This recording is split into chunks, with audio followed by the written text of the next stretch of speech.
আপনি কি জানেন হাজার হাজার ব্লাড ক্যান্সারের রোগী একজন ডোনারের অপেক্ষায় আছে? এই ভিডিওতে আমি আপনাদের দেখাবো কিভাবে আপনি একজন ব্লাড ক্যান্সারের রোগীর জীবন বাঁচাতে পারেন। হ্যালো, আমি ডক্টর মিজানুর রহমান। আজকে আপনাদের সামনে ডিকেএমএস সোয়াব কিটের ব্যাপারে আলোচনা করব।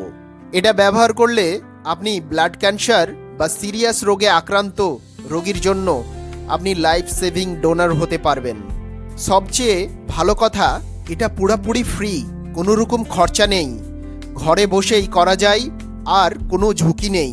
ডিকেএমএস সোয়াব কিট কি? ডিকেএমএস সোয়াব কিট হচ্ছে এক ধরনের মাউথ সোয়াব টেস্ট। এই সোয়াব টেস্ট দিয়ে আপনার মুখের ভেতরের লালা সংগ্রহ করা হয়। এই লালা থেকে আপনার HLA টাইপ পরীক্ষা করা হয়। যেমন উদাহরণ অনুযায়ী রক্তের ব্লাড গ্রুপ যেমন সবার একরকম হয় না, ঠিক তেমনই সবার HLA টাইপ আলাদা আলাদা হয়। এই HLA টাইপ যদি কোনো ব্লাড ক্যান্সার রোগীর সাথে ম্যাচ করে তাহলে আপনি তার জন্য হতে পারবেন ডোনার। কিভাবে সোয়াব কিট ব্যবহার করবেন? সোয়াব স্যাম্পেল নেওয়ার 30 মিনিট আগে কিছু খাবেন না, চা, পান, কফি, গুটকা ইত্যাদি। মুখ পরিষ্কার রাখবেন। প্যাকেট খুলুন, ভিতরে 3টি কটন সোয়াব থাকবে।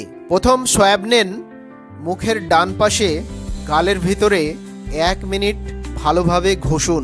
দ্বিতীয় সোয়াব দিয়ে বাম পাশের গালের ভিতরে 1 মিনিট ভালোভাবে ঘষুন। তৃতীয় সোয়াব দিয়ে ঠোঁটের উল্টো দিকে ওপর নিচে ভালোভাবে 1 মিনিট ঘষুন। এরপর সোয়াবগুলো 2 মিনিট হাওয়াতে শুকাতে দিবেন। তারপর ডিকেএমএস এর দেওয়া প্যাকেটের ভিতরে সাবধানে রাখুন। হাত দিয়ে কোনোরকম সোয়াবগুলোতে স্পর্শ করবেন না। ডোনার হলে কি উপকার? আপনি কারো জীবন বাঁচানোর সুযোগ পাবেন। ডোনার হতে কোনো টাকা লাগে না, সব মেডিকেল পরীক্ষা বিনামূল্যে। সমাজের জন্য একটা মহৎ কাজ। সবচেয়ে বড় কথা, একজন মানুষ নতুন জীবন পেতে পারে। কিভাবে রেজিস্ট্রেশন করবেন? ভিডিওর ডেসক্রিপশনে দেওয়া লিঙ্কে ক্লিক করুন।